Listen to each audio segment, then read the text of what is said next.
E olha só, nós mostramos na semana passada que moradores do Morro da Piedade ficaram em pânico depois de 2 noites de muitos tiros. Olha só o que disse uma moradora que não quis se identificar.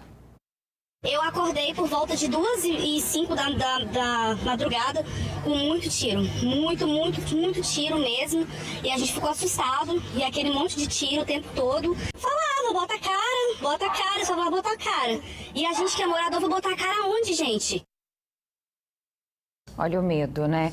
A gente tem a participação aqui da Selma Silveira, que ela diz assim: enquanto a polícia estiver prendendo e a justiça soltando, não vai adiantar. Vai só aumentar, né, a criminalidade, enfim, mesmo essa sensação de impunidade, Rosley. Existe essa sensação e uma sensação, muitas das vezes, Ana, é completamente coerente, né? Nós temos uma legislação penal no Brasil que ela não consegue, de fato, trazer uma segurança jurídica para a atuação policial.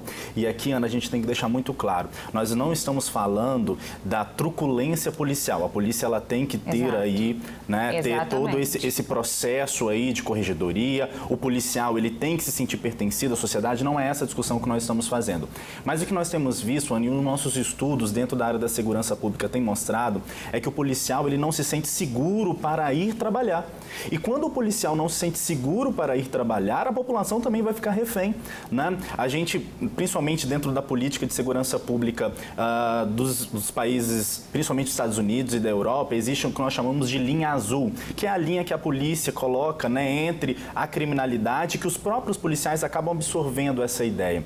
Enquanto nós não trouxermos uma política, mas também uma legislação que consiga dar segurança para a atuação para o bom policial. O mau policial tem que ser punido porque se ele comete uma situação que é criminosa, ele também se torna criminoso, então ele tem que ser punido. Agora, nós temos que trazer segurança para o bom policial, porque é esse bom policial que vai garantir uma boa prisão, que garantindo uma boa prisão, o sistema judiciário como um todo, através do Ministério Público, vai garantir a efetivação dos trabalhos, né, da pena, né, que não é só punir, é também ressocializar e também prevenir.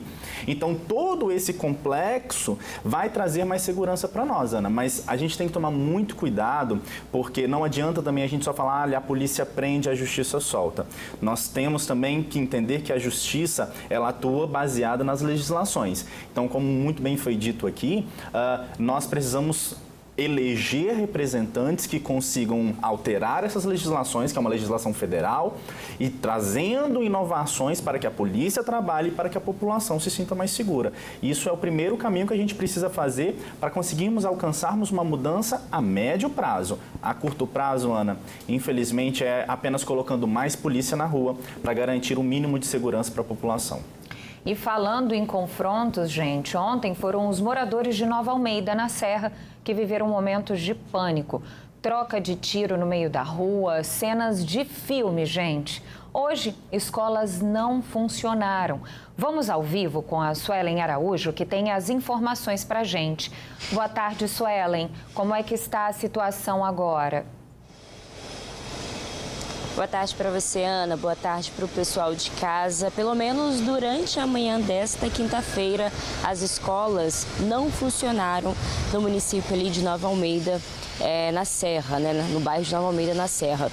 A polícia disse que tem reforçado ali o policiamento para trazer mais segurança para a população. Mesmo assim, muita gente ainda convivendo com medo naquela região. O transporte público também continua prejudicado. Desde ontem, alguns coletivos não estão fazendo ali o itinerário que é habitual. Os moradores estão sofrendo. A PM disse que, por um lado, tentou conversar com as empresas de transporte público, mas foi uma decisão da própria empresa com que os ônibus não circulassem ali para alguns locais de Nova Almeida, porque as empresas disseram que sentem medo, né, de colocar ali em risco a vida do trabalhador, do motorista e, em alguns casos, também dos cobradores. Lembrando, Ana, que tudo isso começou ontem. A gente mostrou aqui ao longo da nossa programação na TV Vitória o início dessa confusão. Algumas pessoas contaram que um homem identificado como Jefferson Silva, de 22 26 anos, ele foi morto durante uma abordagem policial. A PM disse que durante essa abordagem o Gerson ele teria colocado a mão na cintura, os policiais atiraram, ele foi atingido por um disparo no peito, levado para um hospital pela própria polícia, mas ele não resistiu. Depois disso, começou aí a confusão no bairro, os comerciantes contaram que os criminosos impuseram ali um toque de recolher, o comércio foi fechado, a polícia foi acionada e houve mais um confronto. Desta vez, a polícia diz que criminosos tentaram roubar alguns veículos para escapar da polícia. Só que um desses veículos que seriam levados, uma dessas vítimas, era um policial militar que estava de folga. Ele reagiu, houve um confronto entre os criminosos, esse policial que estava de folga. O PM foi atingido por um disparo na mão, um outro suspeito também ficou ferido, foi levado para um hospital. A polícia disse que durante a ocorrência também localizou o corpo de um homem já sem vida na praça.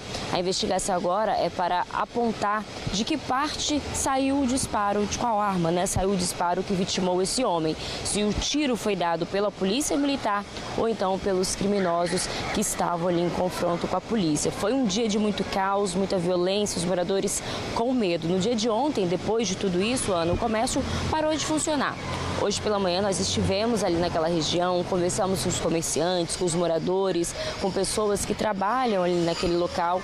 Essas pessoas contaram que com o reforço da PM, elas se sentiram um pouco mais seguras e por isso o comércio funcionou hoje durante toda a manhã normalmente. O clima ainda é de insegurança, os moradores não sabem como o dia vai terminar, mas a PM, por outro lado, reforçou que vai continuar no bairro enquanto for preciso. Então, para a gente resumir, comércio funcionando, unidade de saúde também funcionando, os ônibus ainda não fazem todo o itinerário, todo o percurso, moradores encontram dificuldades, assim como as escolas que pelo menos durante a manhã desta quinta-feira não funcionaram. Situação bastante delicada, né, Suelen? A gente vai continuar acompanhando o desenrolar dessa história e toda a aflição dessa comunidade, dessa população, né? Desde ontem, passando por momentos de tanto medo. Obrigada, Suelen. Boa tarde. Quer dizer, uma situação extremamente delicada, a gente mostra, né, os reflexos, as consequências desses momentos de violência, desses confrontos, enfim. Agora, uma comunidade que muitos comerciantes sem trabalhar, olha um reflexo aí econômico também, porque tem medo de sair para trabalhar, às vezes deixar os filhos em casa, ou mesmo ser alvo de uma bala perdida ou de, né, algum confronto no trajeto até o trabalho ou na volta. Uma situação que, inclusive, as pessoas estão comentando aqui no nosso Facebook. A Maricilda Borges, ela diz assim: estamos à mercê da violência, não temos mais paz, infelizmente, só Deus para nos ajudar. A Isis Maia Costa, ela diz assim: está muito difícil viver em um mundo onde não temos mais segurança, onde vivemos com medo de tudo. É exatamente essa situação, né, Francisca? A sensação que permeia, né, o dia a dia, a rotina. A sensação é que vai acontecer de novo. Eu sempre tenho essa sensação. Às vezes eu tô sentada na janela e eu acho que vai entrar um tiro pela janela. Eu sempre, quando eu tô sentada na janela, eu tô olhando para trás, porque eu tenho a sensação que vai entrar um tiro. Às vezes o meu filho de um ano tá na janela, eu falo com a minha avó: tira ele daí. Ela fala: ele tá vendo? Mas eu falo: tira ele daí. Eu tenho a sensação que vai entrar um tiro, porque o meu filho foi atingido dentro de casa. Então a violência não tá só na rua. Eles querem mostrar força, eles não estão nem aí para quem tá, quem deixa de estar. O tráfico chegou, dominou, quer mostrar força. É igual ela falou ali, ele chega gritando e bota a cara. É cara nome ridículo de baixo escalão. Igual eu gritei que o meu filho havia baleado. Eles atiraram mais e xingaram diversas vezes, aonde mandaram eu até calar a boca. Os tiros, eles invadem as casas, né? É isso que a Francisca está colocando. E por telefone eu converso agora com uma comerciante de Nova